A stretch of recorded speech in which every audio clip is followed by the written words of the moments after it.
আসসালামু আলাইকুম। আমরা জানবো অ্যান্টিবায়োটিক রেজিস্ট্যান্স বলতে কি বোঝায়, অ্যান্টিবায়োটিক রেজিস্ট্যান্স কেন হয়,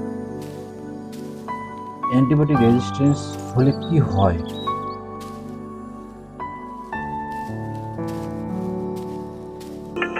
ছিল যে অ্যান্টিবায়োটিকটা অণুজীবগুলি মেরে ফেলে আমাদের শরীরকে নিরোগ রাখবে। কখনো কখনো আমরা দেখি অ্যান্টিবায়োটিক তার কাজ করতে পারে না, অর্থাৎ রেজিস্ট্যান্ট।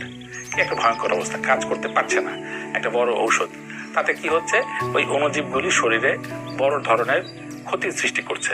এই যে কাজ করতে না পারা, ওষুধ দেওয়া সত্ত্বেও, এই অবস্থাকে আমরা অ্যান্টিবায়োটিক রেজিস্ট্যান্স বলে থাকি। অ্যান্টিবায়োটিক একটা সুনির্দিষ্ট কোর্স আছে। কোনো কারণে রোগী ডাক্তারের কাছে না যেয়ে নিজেই নিজের চিকিৎসা করলো, অ্যান্টিবায়োটিক যথেচ্ছা সেবন করাতে অ্যান্টিবায়োটিক যেভাবে কাজ করার কথা ছিল ওই অ্যান্টিবায়োটিকে আর কাজ করছে না। ফলে অণুজীব যে কোনো ধরনের অসুখ থেকে সেটাকে আর জটিল করে এমনকি মৃত্যু পর্যন্ত হতে পারে। চিকিৎসকরা জ্ঞাতসারে খুব পরিকল্পনা করে একটি অ্যান্টিবায়োটিক দেন, কিন্তু কখনো কখনো চিকিৎসকও জানতে নাও পারতে পারেন যে এই রোগীর যে অণুজীবগুলি দ্বারা আক্রান্ত সেটি অ্যান্টিবায়োটিকের রেজিস্ট্যান্স, অর্থাৎ অণুজীবগুলির পর অ্যান্টিবায়োটিক কাজ করছে না।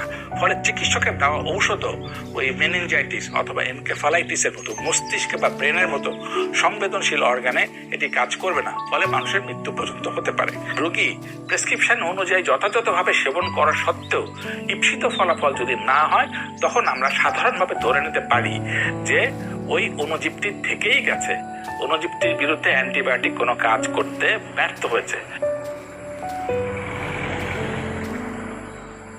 শল্য চিকিৎসার সময় একটু অবধারিতভাবে কোনো কিছু কাটবার প্রশ্ন থাকে, তাহলে শরীরে যে অংশটুকু উন্মুক্ত হয়ে গেল সেখান থেকে অণুজীব ঢোকার একটা আশঙ্কা থেকে থাকে। সেটাকে আশঙ্কা করবার জন্য আমরা একটা অ্যান্টিবায়োটিক এক বা একাধিক দেওয়া হয়। এখন খোদা না করে সেই অ্যান্টিবায়োটিকটা যদি রেজিস্ট্যান্ট থাকে, তাহলে উন্মুক্ত শরীর অংশ দিয়ে রোগ জীবাণু অণুজীব ঢুকে যাবে, ব্যাকটেরিয়া ঢুকে যাবে। ব্যাকটেরিয়া ঢুকে সেইখানে ইনফেকশন করবে। প্রকারান্তরে জীবনে বা সারা জীবনে বা কখনোই কোনোভাবে কোনো অপারেশন অ্যান্টিবায়োটিক ছাড়া করা যায় না। তাহলে যদি অ্যান্টিবায়োটিকের যদি রেজিস্ট্যান্ট হয়, তাহলে যে কোনো ইনফেকশন এমনকি মৃত্যু ঝুঁকি পর্যন্ত আনতে পারে। এটি একটা সাধারণ একটা ছোট্ট একটা ওষুধ, একটা অ্যান্টিবায়োটিক দিয়ে মাত্র হয়তো 3 দিন বা 5 দিন দিলে এটি ভালো হয়ে যেতে পারতো।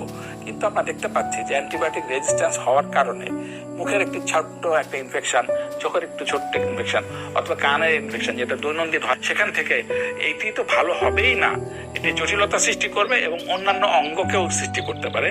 এবং রক্তে এই অণুজীবগুলি ঘুরে হৃৎপিণ্ডে যেতে পারে, হৃৎপিণ্ডে যে এন্ডোকার্ডাইটিস করতে পারে, অর্থাৎ হার্টকে ইনফেকশন করতে পারে এবং এখান থেকে রোগীর মৃত্যু হতে পারে। দীর্ঘমেয়াদীর জন্য আমার একটা রিকমেন্ডেশন আছে, 6ষ্ঠ শ্রেণী থেকে শুরু করে দ্বাদশ শ্রেণী পর্যন্ত পাঠ্য বইয়ে এক পাতা করে যদি আমরা অ্যান্টিবায়োটিক রেজিস্ট্যান্স সম্বন্ধে সাধারণ ধারণা দেই, তাহলে পারে আমরা পরবর্তী প্রজন্ম যে অ্যান্টিবায়োটিক রেজিস্ট্যান্স মুক্ত একটি দেশ পেতে পারি। চিকিৎসক যদি তার ক্লিনিক্যাল জাজমেন্ট দিয়ে অনুমান করতে পারেন যে এই পেশেন্টটি অ্যান্টিবায়োটিক রেজিস্ট্যান্ট, তিনি কালচারাল সেন্সিটিভিটি করবেন। একটি রোগী হয়তো এ তে রেজিস্ট্যান্ট বা বি তে রেজিস্ট্যান্ট কিন্তু সি তে না, তাহলে পারে এত চিকিৎসা দীর্ঘমেয়াদী করতে হতে পারে কোনো ক্ষেত্রে। সেই ক্ষেত্রে আমরা সি নামক অ্যান্টিবায়োটিক দিয়ে রোগীকে চিকিৎসা করব।